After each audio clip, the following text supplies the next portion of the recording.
Sometimes it can get overwhelming and confusing hearing so many financial advice that you don't know which one will actually apply to you. So I wanted to share the common money advice that did not work for me and what you can do instead.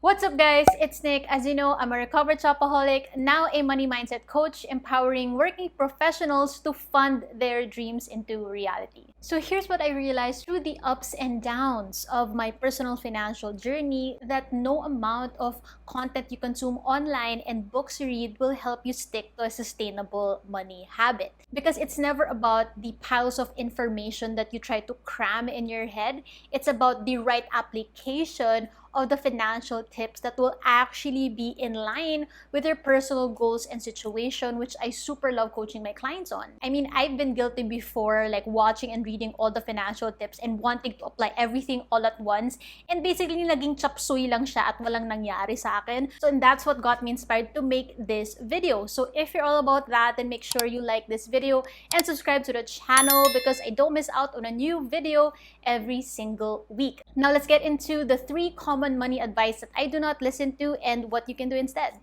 Number 1 is gonna be a controversial one, but I don't care because this is my personal truth and I wish someone told me about this so I didn't feel so pressured and overwhelmed about needing to do this agad-agad.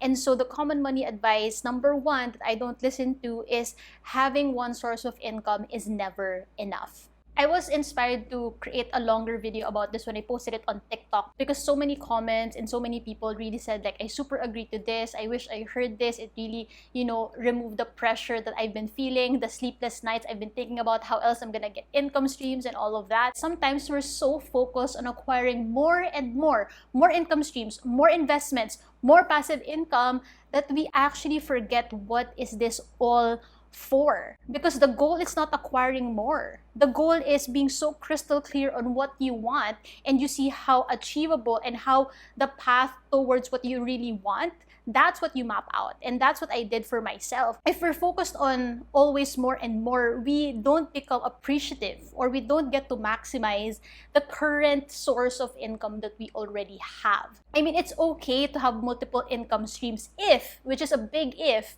you can handle them all at once. But it's never a must to have so many income streams just so you feel enough, just so you feel like you finally have enough to enjoy life.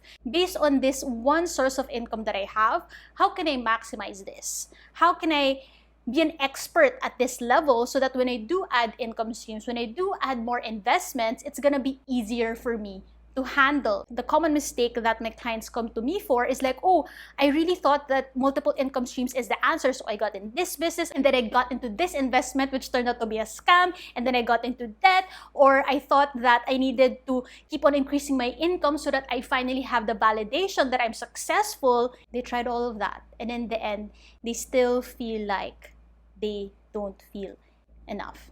And so what's the point of acquiring more and more if you don't know hanggang kailan? Kailan ba matatapos yung constant search for more? Because if we don't identify that, if we don't define that, then we're just constantly in this like rat race or in this hamster wheel wanting to make more money, and then we don't actually get to enjoy it. For me, my personal truth is I was able to achieve my version of financial freedom with one source of income. Ayun nga, ako rin, I've been guilty like seeing all the books, watching all the videos, na parang, oh, kailangan, sobrang dami mong income streams para you feel free. You feel financially free, independent, and all of that. But then, it did the opposite. Like, if you keep wanting to search for more, and if it's only stressing you out in the process, then you are doing the opposite of being financially free. It's really important to maximize one source of income at a time. Like, okay, let's say you are so good at your corporate job. Like, that is something that you know you're able to do, like a work-life balance. You're able to really handle your money well. You're able to master the right spending and saving habits with your current one source of income with your corporate job, for example. Now you assess your time. You assess your hours of labor that you're willing to put more into. Okay, may it be passive income, investments, mutual funds, stocks, and all of that, that may be on top of your current source of income. That's great. I eventually want to invest in a rental property so that I could have income from that as well. But guess what? I am not in a rush. Why? Who says that we need to have X amount of income streams by age whatever? There are these standards that we feel like we have to constantly meet. But what if we can create our version of financial freedom? It doesn't have to be by the book, by the definition. Because if in the process, stress out ka lang, no overwhelm ka lang, then you're really doing the opposite of freedom. And that's why I'm so passionate about really mastering your saving habit, because it can take you so far if you just learn to do it right. If you're curious about how I coach my clients through this, you can check the link below in my description box to learn more about my one-on-one coaching program, where I guide my clients to master their spending and saving habits under 60 days with me, so that they have a clear path towards funding their dream life. Because what happens when we are constantly distracted with like, we need to do more, we're getting farther from our destination. So ang in-explain ko to my clients, it's kind of like, if you don't know what your destination is, it's kind of like you're using Waze, pero galaw ka lang ng galaw sa iba't ibang street, galaw-galaw ka lang sa iba't ibang highways, pero hindi mo alam kung saan yung kararatnan mo, saan ka ba mapapadpad. And so what I love helping my clients with is really putting a pin to their destination. What do you truly want? What do you truly want out of your dream life? Because that, I realize, is the missing puzzle piece that we've been missing, is that we're constantly in the pursuit of making money, but we don't know where are we arriving at. You know, what's the point of all of this pursuit of making money if we don't know what's the end goal, what's the end game? I get so passionate coaching my clients about helping them have a greater sense of purpose in using their money and building their dream life. So when you check the link in my bio and look at the amazing client success stories and the testimonials from my clients, and you'll see that in 8 weeks, you get to have more clarity and purpose in using money for your advantage towards your dream life as it should be. Second money advice that I did not listen to is you just need self-control so you can save consistently. This is the common misconception that my clients come to me for. Like, oh, I just really need discipline. I need willpower, self-control. Para tayo nasa army na kailangan lang natin mag-training para matuto tayo and like force ourselves. But the thing is, like for me as a recovered shopaholic, I realized that the more that I kept focusing on controlling myself, restricting myself, the more I didn't want to do it. Okay? Because the thing that I've shared here, and I mentioned it also in one of my Instagram posts, I made an infographic about it, is that 95% of your purchasing decisions are done unconsciously. Yep. So every single purchase that you make is happening unconsciously. You are not really aware of it. It's automatic, it's habit, it's as quick as like brushing your teeth in the morning. You know you're gonna brush your teeth. So imagine your purchasing habits have been wired unconsciously. But the thing is, when we tell ourselves discipline, self-control, I need to do this, I just need to focus, restrict myself, that is a conscious effort. That's 5% of your brain working. It's literally just the tip of the iceberg. So if you're wondering, okay, Nik, so what's the 95%? 95% consists of your unconscious beliefs and thoughts around money. Again, unconsciously, we create stories around money that we're not even aware of. Kasi nga unconscious siya, nangyari lang siya unconsciously, you don't say it out loud. It's literally like naka-automatic system na siya, naka-autopilot na siya sa utak mo. We don't realize we have this negative connotation or negative thought patterns around money that have been dictating our money decisions or purchasing decisions. So for example, okay, I don't have direction and purpose in my life, so I spend to feel like I'm in control. You feel like spending on something gives you the illusion of like you're in control, you got this, you're successful, you have the money to afford it.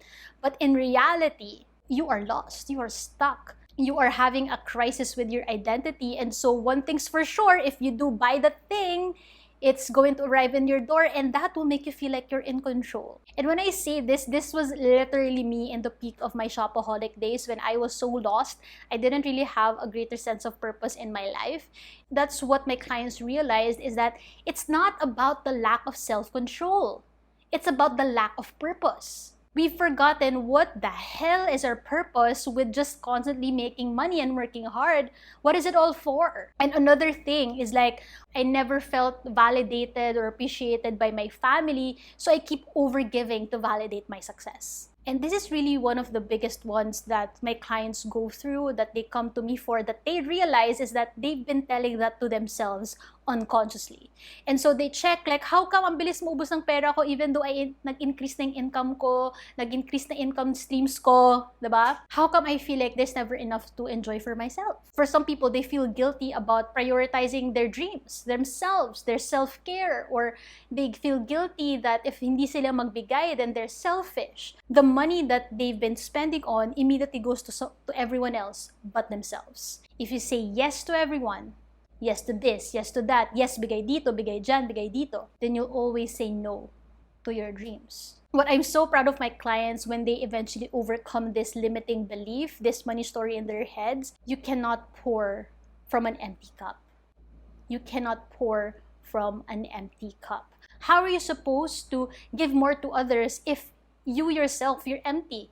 You're not enjoying. You're not filled with joy. You're not filled with happiness and satisfaction and fulfillment. Then, pag nagbigay ka sa iba, it feels like a burden, an obligation. It feels like you've been stripped off of something. That's a thing when it comes to these money stories in our head. We don't know that we've been telling it to ourselves on replay. And so that's what I love coaching my clients on, is tapping into their unconscious mind. You know, I love asking powerful questions, going through exercises, and then an action plan that will allow them to get out and overcome this. Because not unless we face these toxic thought patterns and beliefs around money, we wouldn't be able to create sustainable money habits. That's the truth. That's the reality that I've been through, and also what my clients have discovered for themselves as well. I actually dive into this more in my free 60-minute training on how to master your money mindset based on how your brain literally works. It's science. It's like what I've been learning in my coaching training. So check it out through the link in my bio, and I hope that you find it super insightful. Third money advice that I did not listen to is credit cards put you into debt. Use debit or cash as much as possible. I remember I was so conflicted with this one because I read it somewhere that if you want to avoid debt, don't use credit cards. And the thing is, I've been using credit cards for so long, I never got into debt. I feel like the natural tendency of humans is we want to blame a certain thing, a certain tool on why we did certain things. But in reality, we are given choices. We have so many options, yet we blame something else, an external thing, an external tool. The tough love advice that I want to share to you here, and which I also mentioned to my clients, is that credit cards, they don't put you into debt. It's your wrong beliefs and habits around money. We always go back to that. Because for me, as I mentioned, I actually use credit cards so I can budget and track my expenses better. And it has made my life so much easier. Like, this is what I teach my clients on, which is the simplified financial system on autopilot inside my program.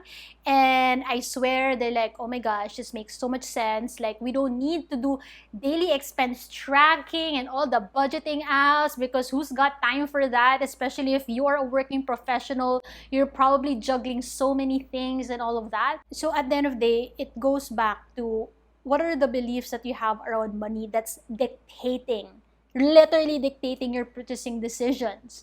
Because not until you're aware of them will you make better money decisions for the long run that will actually benefit you. I also don't use my debit card for any purchases because it's more prone to being hacked, and literally that's your money there being taken from you, versus if you use your credit card, if someone steals it, then you can immediately tell your credit card company that it's going on, it's happening, versus if it's your debit, that's literally your savings there that could be stolen. So that's why I don't use my debit card ever for any purchases. And also for cash, I use only cash for emergencies. I don't use it for day-to-day purchases. Maybe like 80% of my day-to-day purchases are being done using a credit card. And I actually use it so much to my advantage. I literally create a dedicated training, a bonus training module for this inside my program because of how passionate I am with how credit cards can be so